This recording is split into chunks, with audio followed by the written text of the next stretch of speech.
Hi guys, this is Clinton over to the Barbecue Pit Stop. Today, we're gonna do some bone-in ribeyes. These things are freaking huge chunks of meat. We're gonna have some fun with them today. We're gonna do them two different ways, but we are gonna reverse sear both of them. So we're gonna smoke them both, and then we're gonna sear them off on the end. Today, we're going to be using a couple of our favorite rubs, some of our most popular ones, and we'll also use duck fat as a binder. Let's get into this. So on these, there's not a lot of trimming that needs to be done, just a little bit that the butcher may have left on. Just going to make sure that the face part of it, the big flat part of it, that it's nice and clean. And then we're going to look up and around, and like I said, there's not a lot that needs to be trimmed off of it. We are going to trim off a little bit on this side. We're not going to take all this fat, we're just going to trim it down a little bit and expose a bit more of the protein. So the quickest and the best way to do it that I have found is that you just set it up and start slicing straight down. This is such a beautiful cut that we don't want to disturb it too much. And all we're doing is following this spinalis around. Again, we don't want to take off too much of this fat right here.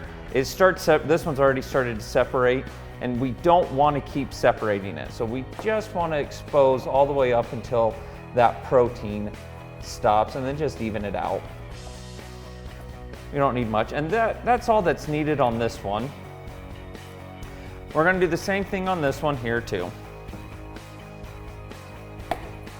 That looks good. Not a lot of trimming done on this one.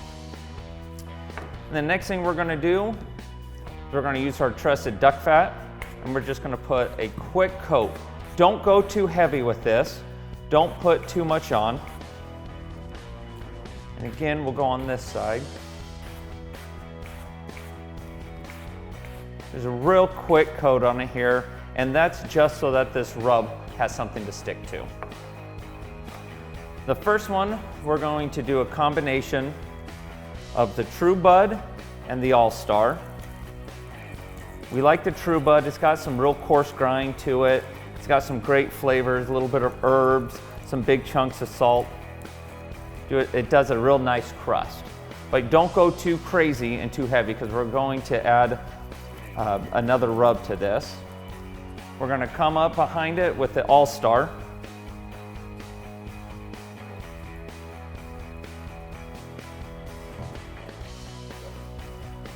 And with the All-Star, all we want to do is fill in the gaps. And that's it for this one. On this other one, we're going to use our Craig's brisket seasoning. I know it says brisket seasoning on it, but it's an all-purpose beef rub. You can put it on anything. It's not quite as coarse as the True Bud, so we can go just a bit heavier with this without having to fill in the gaps. You can throw some All-Star or something with garlic on it if you want a little bit more. We're just going to do a nice even crust with this True Bud. All right, now that we have these things all seasoned up the way that we like them, a good coat on both, we're gonna let them sit at room temperature for about an hour, 45 minutes to an hour, and let that salt kind of draw out some moisture. Okay, we have our Tomahawks. They've been resting for about an hour. Now it's time to put them on the Yoder. We're gonna use a YS640 today. We love this one because you can kind of adjust where the heat goes, whether it's on the left side or on the right side. Since one of these is just slightly larger than the other, we are going to put it on so that the heat is further over to the right side. We're going to put that one on there. We're going to cook at 275 degrees, and we're going to leave it on here until they hit about 130 degrees internal temperature.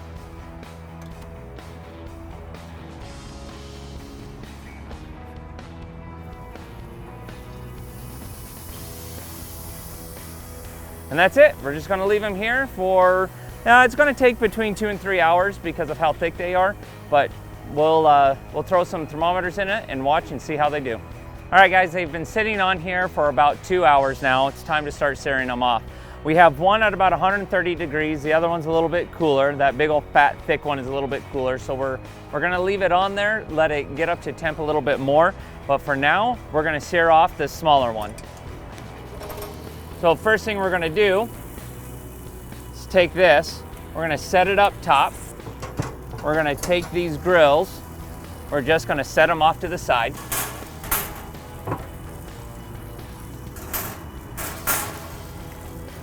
Pop the trap door off. Push our dampener in and bump our temp all the way up to 600 degrees. Now we're just gonna leave this here to get up to temp. It's gonna take just a couple of minutes. There's two very powerful fans in here, so it won't take long. Okay, this first one is done searing. We're gonna just pull it off, let it rest off to the side, and we're gonna sear this other bigger one now.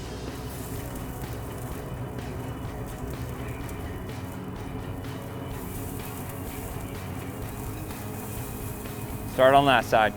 All right, let's let this one sear for just a couple of minutes. With this first one that's done searing, we're just gonna wrap it and let it set and rest for about 10 minutes.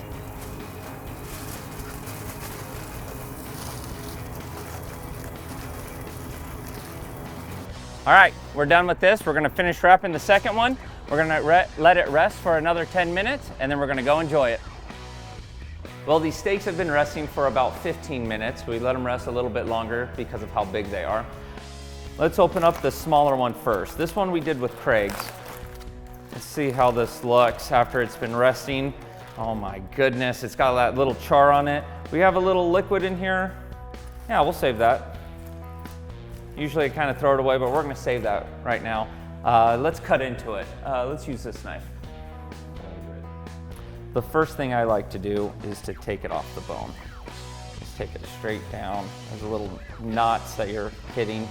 Just take that off, and let's cut right into this. Ooh, it rested up a little bit. It's closer to that medium. This part's the spinalis. It's the most tender part of the steak, so we're gonna cut into that one. It's my favorite part. We're gonna just cut a couple of slices out of here.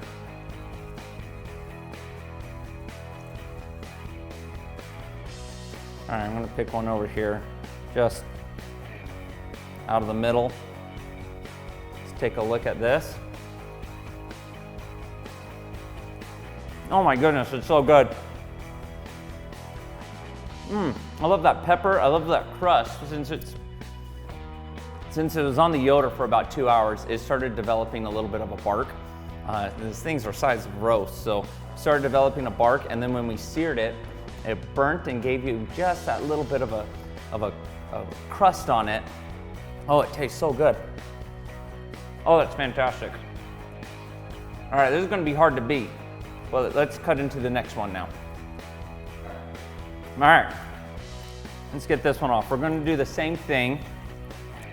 I'm gonna follow this bone around, take that off. Ooh, this one's looking really good. Looking really good. All right, again, we're gonna cut into the spinalis. That's my favorite part. We're just gonna take one of these center cuts. Let's try this.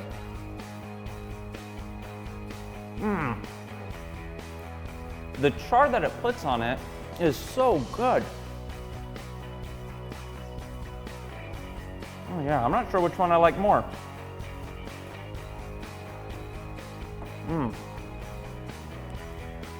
gonna declare this a tie. These are delicious. Maybe, I don't know, they're fantastic. On your next steak, try one of these rubs. They're all available at any of our barbecue pit stop locations. We have 5 of them spanning from Layton, Murray, Lehigh, Payson, and St. George. You can also find us online at barbecuepitstop.com.